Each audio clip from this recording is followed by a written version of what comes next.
پرانے انسٹیٹیوشن سے کوئی نئی وضع کا نئی طرح کا اگر آپ رزلٹ مانگتے ہیں تو وہ کہاں سے آئے گا؟ وہ تو وہی لوگ بیٹھے ہیں وہاں پہ جو پہلے بھی کرپٹ لوگوں کا ساتھ دے رہے تھے.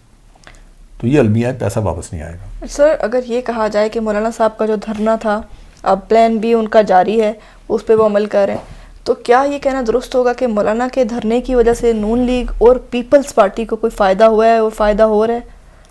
ہو سکتا ہے تھوڑا بہت ہوا ہو، لیکن اصل چیز یہ ہے کہ مولانا کا دھرنا بھی کوئی ایسا لمبا دھرنا نہیں تھا. وہ 2 ہفتے رہا، چلے گئے واپس. اور اب مولانا کہتے ہیں پلان بی بھائی جا کے صوبوں میں ہے. فیڈرل گورنمنٹ پہ تو کوئی پریشر نہیں. یہاں بیٹھے پھر بھی تھوڑا بہت پریشر تھا کہ جی اٹھ کے ڈی چوک کی طرف نہ چل پڑیں. لیکن جب وہ صوبوں میں چلے گئے تو وہاں لا اینڈ آرڈر جو ہے وہ صوبائی حکومتوں کا کام ہے، وہ لڑ رہے ہیں. لہٰذا آج میں نہیں سمجھتا کہ کوئی ایسا پریشر ہے عمران خان گورنمنٹ کے اوپر جو مولانا کے دھرنے کی وجہ سے. دھرنا تو ختم ہو گیا، ہوا میں چلا گیا. تو پہلے بھی جب وہ یہاں آئے ہیں تو شروع کے 1-2 دن تھے جہاں دھمکیاں شمکیاں، اس کے بعد وہ کافی حد تک کنٹرول ہو گئے تھے.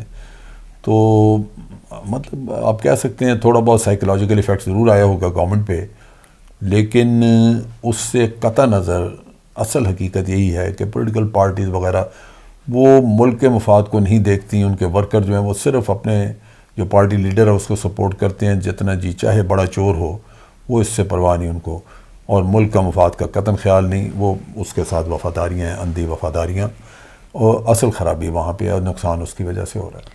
سر نواز شریف کے باہر جانے کے بعد زرداری صاحب کی طبیعت دن بدن بگڑنا شروع ہو گیا، زیادہ بیمار ہوتے جائیں گے، تو کیا وہ بھی باہر جانے میں کامیاب ہو جائیں گے؟ انہوں نے ابھی کوشش نہیں کی. اگر وہ اسی طرح بورڈ شورڈ بنوائیں اپنا اور علاج کا یہ ریکمینڈ کروائیں اس سے میڈیکل بورڈ سے کہ جناب یہ علاج باہر ہی ہو سکتا ہے، تو بالکل وہ بھی جائیں گے. جب آپ نے ایک مثال قائم کر دی تو اب زرداری صاحب کیا سارے پاکستان کے تمام بیمار لوگوں کو حق ہے جیلوں میں جو پڑے ہوئے تو وہ جا سکتے ہیں. لیکن سر عام شہری کو تو پھر بھی کوئی اس میں عام شہری کو اصولاً تو نہیں روکا جا سکتا. اس کا کیس اتنی جلدی نہیں سنا جائے گا.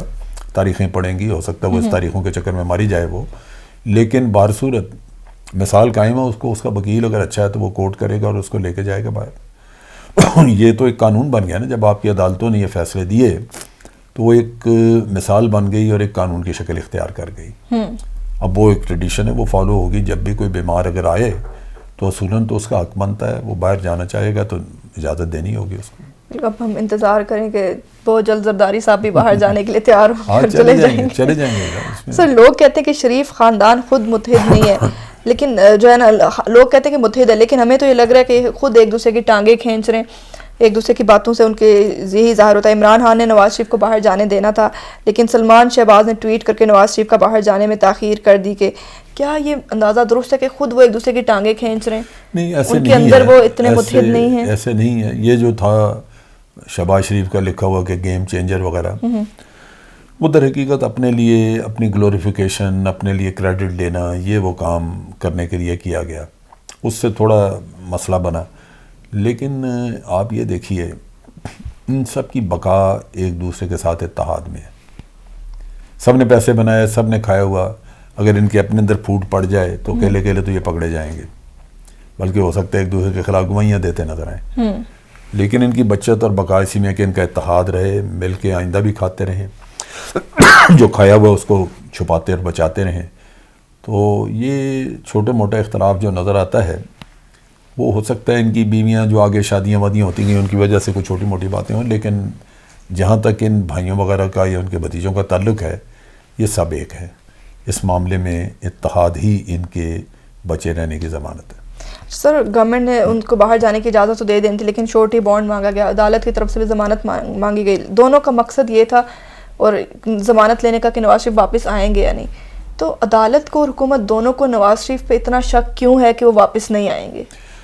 دیکھیں بات یہ ہے کہ اس فیملی کے بہت سارے لوگ پہلے بھاگے ہوئے ہیں، اور ایک شک پڑتا تھا کہ جناب نواز شریف بھی گئے تو یہ بھی نہ باہر رہ جائیں. لیکن دوسری طرف یہ بھی ایک مثال موجود تھی کہ جب شروع میں ان کی سطح اناؤنس ہوئی ہے تو وہ اور ان کی بیٹی مریم دونوں باہر تھے، اور بہت سارے لوگ سوچ رہے تھے کہ شاید اب وہ ملک میں نہیں آئیں گے سزا کاٹنے، لیکن وہ دونوں آ گئے.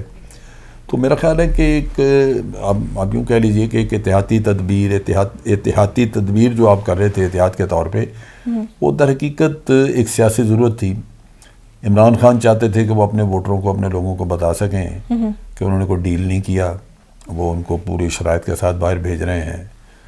اور نون لیگ یہ امپریشن دینا چاہتی تھی کہ ہم نے بھی کوئی ڈیل نہیں کیا اور ہم کوئی تاوان بھی بھر کے نہیں جا رہے، ہم جب بے قصور ہیں تو ہم پیسے کس بات کے رکھیں. سو ان کا یہ امپریشن تھا. تو بنیادی طور پہ جیسے میں نے شروع میں کہا کہ دونوں اپنے اپنے سیاسی مقاصد کے لیے یہ کام کر رہے تھے. ورنہ بات وہی ہے کہ جب ایک دفعہ عدالتوں نے ضمانتیں دے دیں جو کہ شاید قانوناً نہیں ہو سکتی تھیں، تو پھر باقی باتیں تو بیکار تھیں. عدالتوں نے ان کو سارا راستہ دیا واپس باہر جانے کا.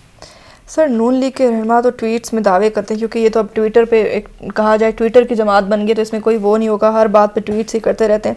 اور نون لیگ کے لوگوں کا یہ کہنا ہے کہ پاکستان کی تاریخ میں کوئی ثابت کر دے کہ کوئی بھی شخص ایسا شخص کہ اپنی بیوی کو بستر مرگ پہ چھوڑ کے گرفتاری دینے آیا ہو، لیکن یہ ہمارے لیڈر نے کیا، ہمارے لیڈر کے علاوہ کوئی ایسا کر ہی نہیں سکتا. لیکن یہ بات درست ہے کہ اس وقت محترمہ کلثوم نواز جو ہیں وہ بڑی شدید بیمار تھیں، اور بلکہ غالباً ہوش میں بھی نہیں تھیں جب میاں صاحب ادھر آئے ہیں. تو میں نے تو پہلے کہا کہ اگر وہ ان حالات میں واپس آئے تھے تو ایک جواز تھا کہ ان پہ یقین رکھا جائے، اعتماد رکھا جائے کہ وہ اب جا رہے ہیں اپنے علاج کے لیے، تو علاج کے بعد واپس آئیں گے. لہٰذا حکومت چاہتی تو بانڈز کے بغیر ان کو جانے دیتی. تو اس حد تک یہ آرگومنٹ درست ہے، اور بالکل درست ہے کہ وہ اس وقت ان کی اہلیہ بہت بیمار تھیں. شخص جو جن چیزوں پہ پڑتا ہے وہ وہی ہے، جیسے میں نے کہا کہ جب مقدمے چلے تو سلمان شہباز باہر بھاگ گئے، میاں صاحب کے دونوں بچے باہر ہیں، سمدھی باہر ہے. یہ سارے اسی لیے بھاگے ہوئے ہیں کہ یہ اگر یہاں آتے ہیں تو جو کرپشن کے راز آج چھپے ہوئے ہیں وہ سارے سامنے آ جائیں گے. تو میاں صاحب اکیلے آنے جب بھی آئیں اس سے کوئی راز نہیں کھلے گا کیونکہ راز جن کے سینوں میں رکھے ہوئے ہیں وہ باہر بیٹھے ہیں. سر شاہ محمود قریشی نے شاہ زیب خان زادہ کے پروگرام میں کہا کہ قانونی طور پہ وزیر اعظم NRO نہیں دے سکتے، ان کے پاس کوئی رائٹ نہیں ہے. تو کیا ان کو نہیں چاہیے کہ وہ یہ بات وزیر اعظم کو سمجھائیں جو کہ ہر وقت یہ کہتے رہتے ہیں NRO نہیں دوں گا، NRO نہیں دوں گا؟ میرا خیال ہے بڑے لوگوں نے ان کو سمجھایا ہے لیکن وزیر اعظم کی شاید سمجھ سے یہ بالا تر ہیں چیزیں. ایک چیز واضح ہے کہ جب جنرل مشرف نے NRO دیا تھا تو وہ NRO عدالت میں چیلنج ہوا اور سپریم کورٹ نے اس کو غیر قانونی قرار دیا، جس کی بنیاد پہ وہ NRO ختم ہوا اور وہ کیسز بحال ہوئے. اب جب ایک سپریم کورٹ کا فیصلہ موجود ہے کہ NRO غیر اخلاقی اور غیر قانونی ہے، تو وزیر اعظم کیسے کہہ سکتے ہیں کہ جی میں NRO دے دوں یا نہ دوں؟ حقیقتاً تو وہ دے ہی نہیں سکتے، کیونکہ سپریم کورٹ کے فیصلے کی روح سے تو وہ ایک قانون بن گیا نا کہ اب کوئی بھی NRO نہیں دے سکتا. تو یہ کہنا ان کا یہ نعرے بازی، یہ تو میں ہمیشہ کہتا ہوں کہ ان کو بند کرنا چاہیے. ابھی تک کسی کو NRO تو چھوڑیں، سزا بھی تو کسی کو نہیں ہوئی. یعنی جب سے PTI کی گورنمنٹ آئی ہے کسی کو سزا نہیں ہوئی. بالکل ایسے. تو اس وجہ سے NRO ہو یا نہ ہو وہ جہنم میں جائے. ہمیں تو اس سے غرض ہے کہ بھی آپ نے ابھی تک کسی کے نہ پیسہ نکلوایا نہ کسی کو سزا ہوئی، تو لہٰذا یہ NRO کا نعرہ لگانے کی ضرورت ہی نہیں ہے. میرا تو خیال ان کو خاموش رہنا چاہیے. شاہ محمود قریشی نے ٹھیک کہا. جی ناظرین، آپ نے دیکھا جنرل امجد شریف صاحب ہمارے ساتھ موجود ہے. سر بہت شکریہ آپ کے ٹائم کا. Thank you so much.